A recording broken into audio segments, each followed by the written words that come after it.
Yo, what's going on, guys? It's Lee Van Dam here, and it's been a long time since we've talked about Tekken, but I appreciate you hanging out with me. And I've had some people ask me, how do I play Lee? So I know I've been talking about different techniques and different little thought patterns and philosophies about Lee through the Let's Talk videos, but I figured, hey, let's go ahead and put together something for if you're just starting to play Lee. Like, we want you to be able to play and win without doing any of the hard stuff. So this video is going to be purely for beginners. It's going to have some stuff that you can carry on throughout your entire Lee career. But this is before you become the mix-up genius like I'm Your Father, like Fighting GM, like Jody, like all the high-level Lee players. This is before you become crazy and wild. This is, I just got Lee, what do I do? So I want to break it up into 5 things that you need to focus on. And if you focus on these things consistently, then you can actually have a winning record with Lee from the beginning, and you'll have a good foundation of things that can help you as you improve your skills and improve your execution and improve your technique. So let's go into Easy Lee. And no, as often as I say on Twitter, if you want to play Easy Lee, play Shaheen. I'm actually going to teach you how to play Lee the easy way. So the first thing I want to talk about is going to be Lee's game plan. Now, of course, as a fighting game player, you can play this game however you want, but the move lists are actually built a certain way, and Lee's move list is very interesting, and it actually fits his personality really, really well. Because Lee he's a prick. I love him, but he's a little bit of a jerk. And so with Lee, he's easygoing, and he really wants to do as little work as possible to win. So he wants to depend on defense and the opponent overextending in order to win. So the game plan is going to be as follows. I get some damage on the board, and then I leave the premises. Why? Because I get a lot of damage off of counter hits, and I need to force the opponent to come back at me and try to take the life lead back. So let's go over that again. My goal is to get a life lead and vacate the premises. So you're like punching, you're doing stuff, you're doing some pokes, and then after that, bye. Just hang out. Let them come back to you. Now, you'll get better at this the more you play Tekken, because your defense will improve, the things you learn how to block will improve, you'll get better at this. But if you keep this general game plan, what it does is it opens up some very, very easy counter hit 4 juggles. And we're doing no back 2 loops through this entire video. This is going to be Lee with no back 2 loops. I told you it's going to be easy. So,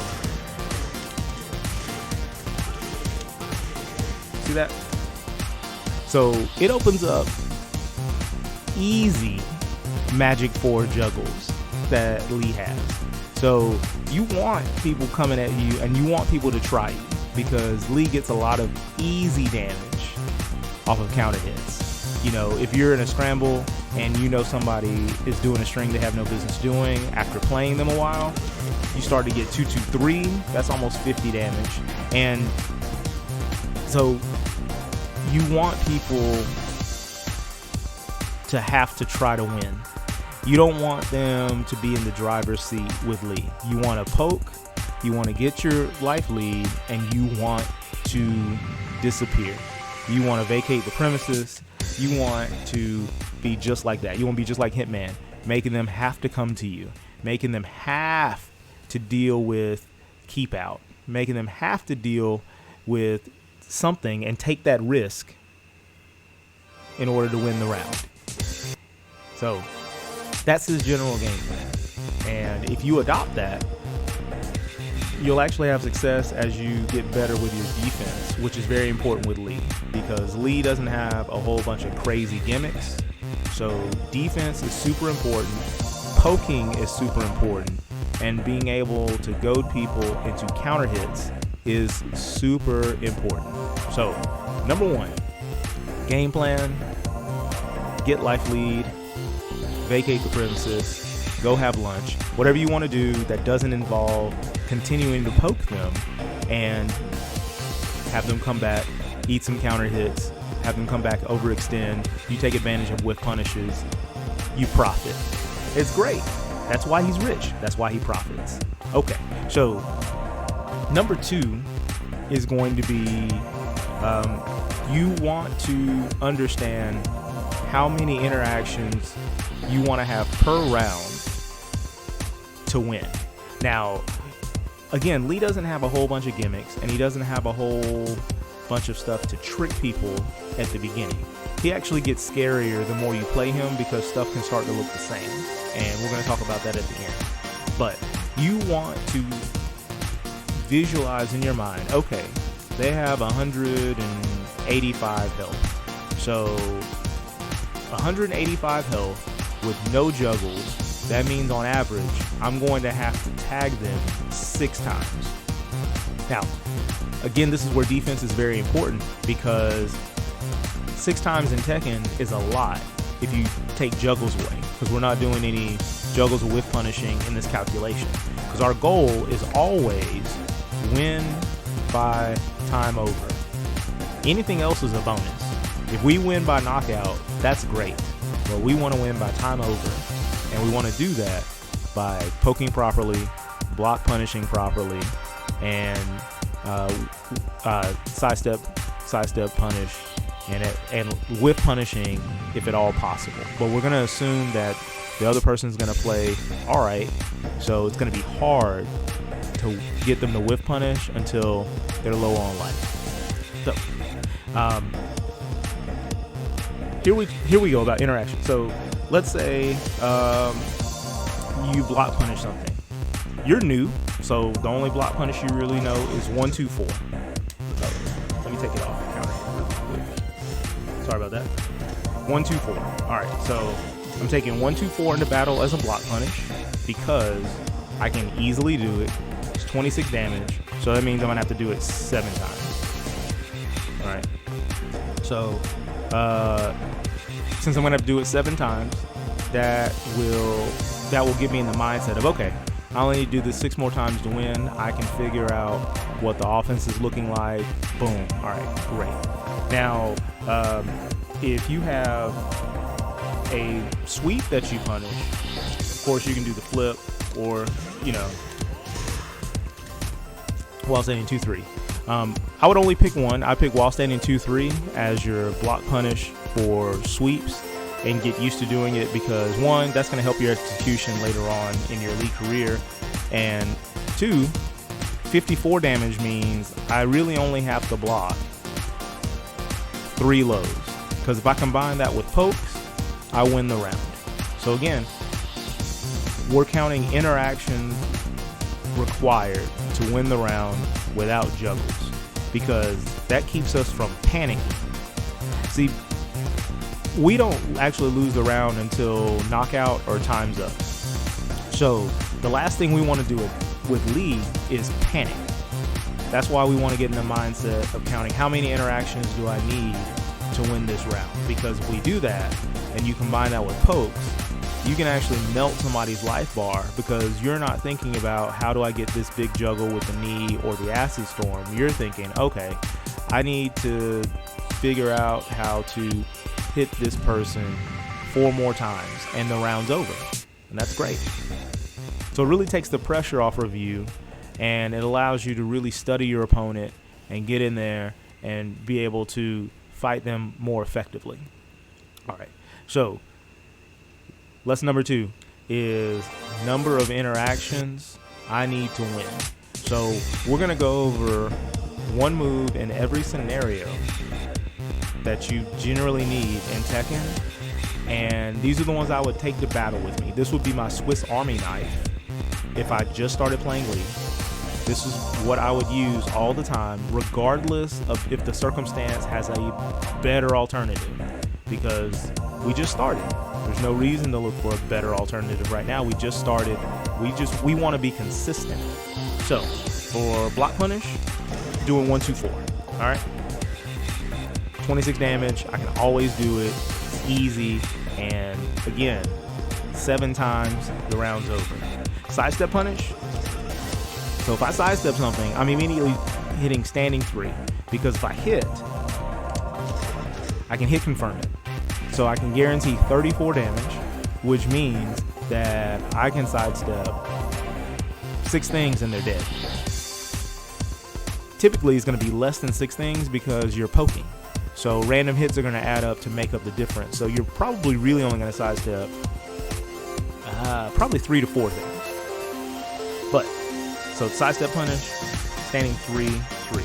All right. The low I'm going to take into battle is down 3. Down 3 is very effective. Lets you go into Hitman and try out stuff. It crushes mids. It doesn't track sidestepping, so you definitely want to dash in before you do it. But that's the low I'm taking in a battle, as far as if I need to do a low and I'm not just poking and figuring stuff out, it's going to be that. Okay. So we've got the block punish down, we've got sidestep down, and we've got a low that we like. All right, great. So whiff punishing, if somebody whiffs, I'm not launching with the knee. The reason I'm not launching with the knee is because that means I've got to do a lot of work.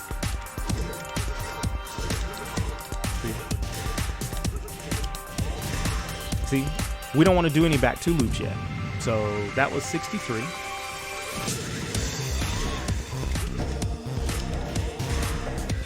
That's 60. No back 2 loops. That's 60 damage. I can take that into battle 3 times. Somebody's dead. So I can either do a lot of work by launching with the knee, because I'm a beginner, or I can do Acid Storm, dash up, kick in the flip, 4, 2, 1, 60 damage. So I'm taking the Acid Storm in the battle because of that. If I do launch somebody, let's say I do launch somebody with down 4, 2 or something like that. All right, so then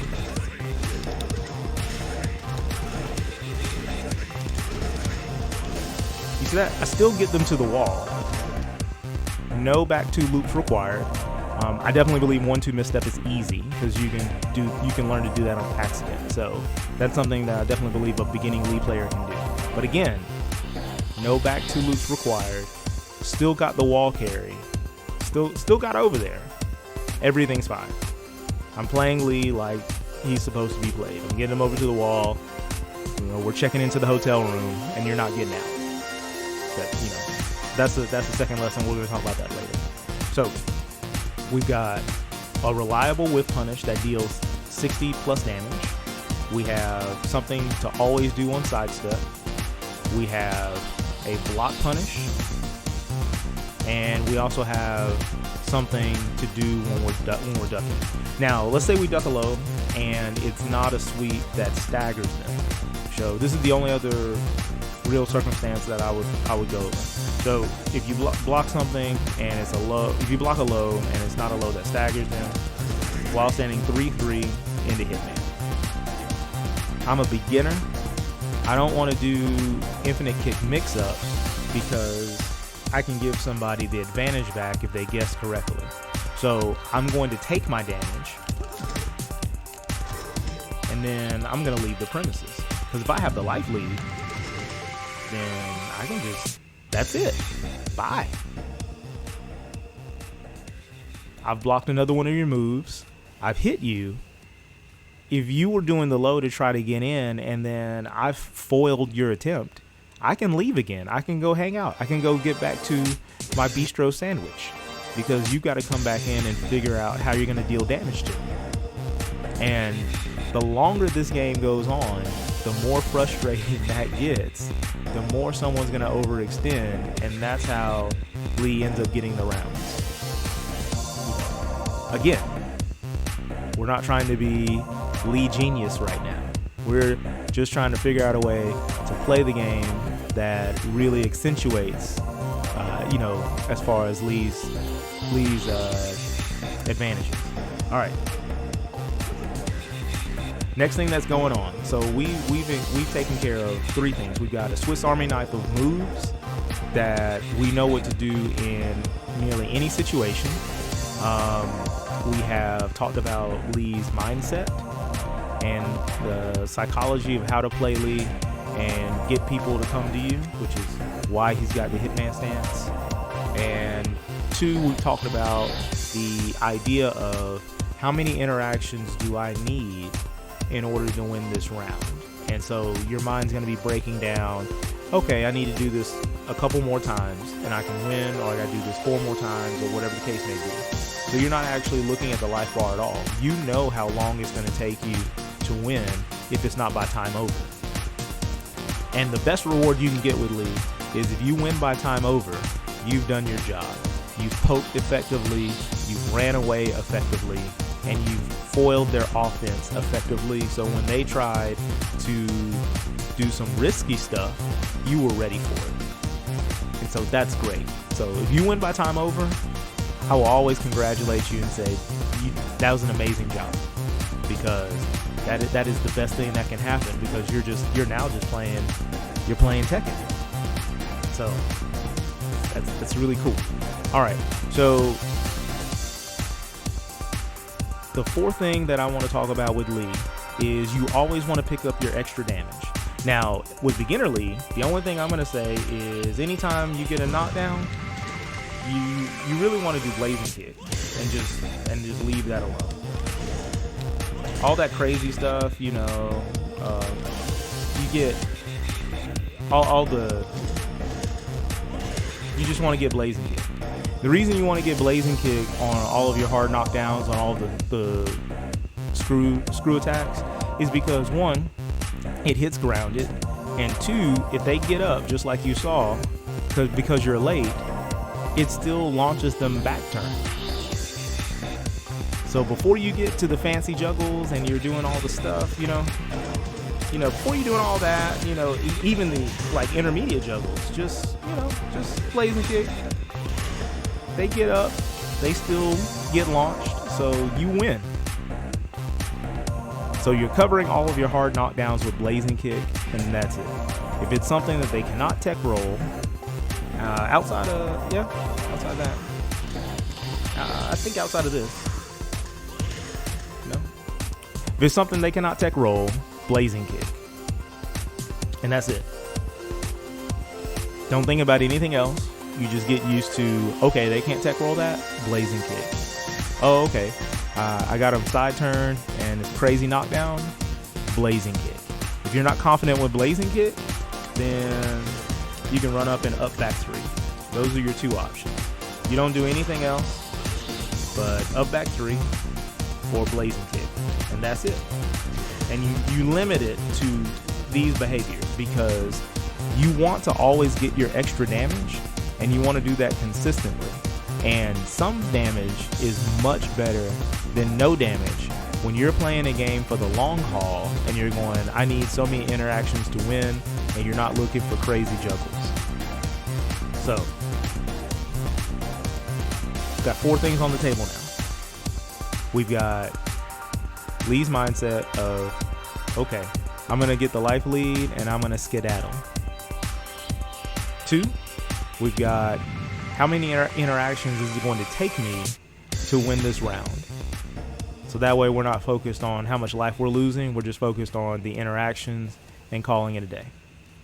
3, we know our basic moves for every situation that are easy to execute, and we can win because we have a couple of juggles that don't require any back 2 loops, so we can consistently do them and deal reasonably good damage because we're dealing 60 damage, so that's reasonably good damage.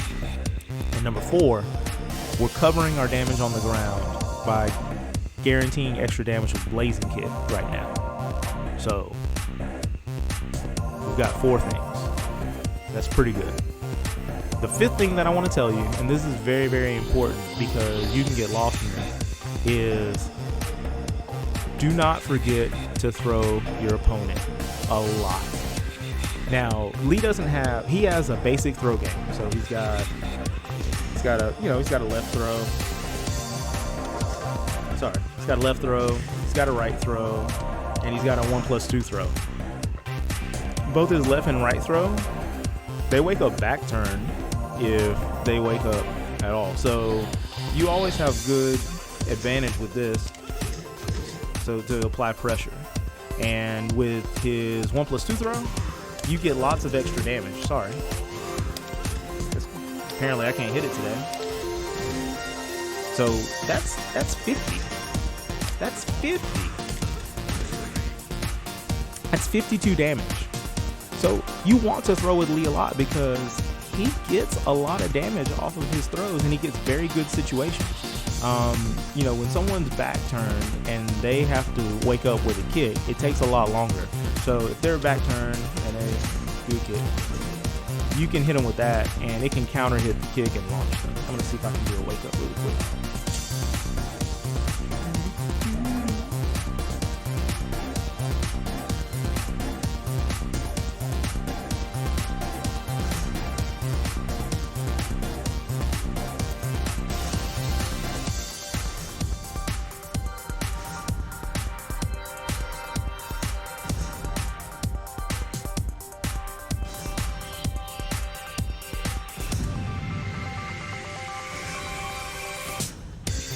Okay, let's see what happens.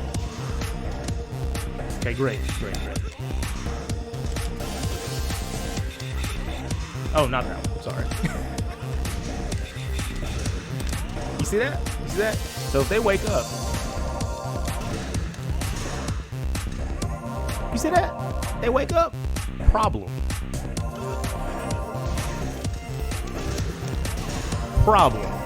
See? It's not in their best interest to try to challenge you. So what happens is, all right, you hit somebody with that one time, now they're waking up normal, or they're going to let you run up on them because they don't want to get hit. Because the worst case scenario is the absolute worst case scenario is they take this throw and they're a beginner, and all of a sudden, bow.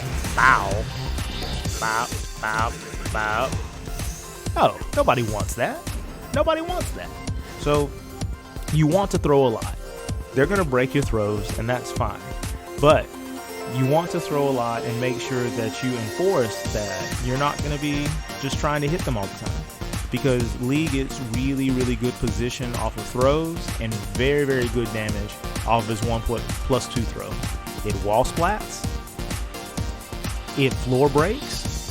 So, I mean, you have no reason not to throw people. You have every incentive in the world to throw people. We're going to go to my favorite stage. My favorite stage, actually it's not. Jungle Outpost is my favorite stage, but I like to say this one with a lot of sarcasm because this stage knows that it hurts a lot of people's feelings. So, But yeah. Look at this. Look at this. No. You have every reason to want to throw them. And then you put them over by the wall. Real quick.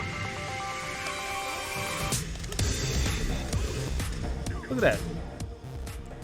Look at that. Come on. You've got to throw these people. You got to throw these people. Work it in. Please try to throw 2 to 3 times per round. You want them to know that you're going to try to throw, because if you get them under the impression that you're going to try to throw, especially when you stop being a beginner and you start challenging things with hop kicks and you start really messing with folks, it gives you a lot more options. So do not forget to throw. Do not forget to throw at all. Very, very important. So I want to thank you so much for coming by. If you have any questions or if you have any other suggestions for beginners, drop it down in the comment section below. Apologize for the video running a bit long, but I felt it was very important for me to highlight. If you just started with Lee, good things for you to do. And these 5 points will carry you very, very far, because a lot of it is philosophy more than anything else. And philosophy is a great foundation where when your execution improves, you improve. So again, until next time, you guys take care. God bless. This is Lee Van Dam, and I'm out.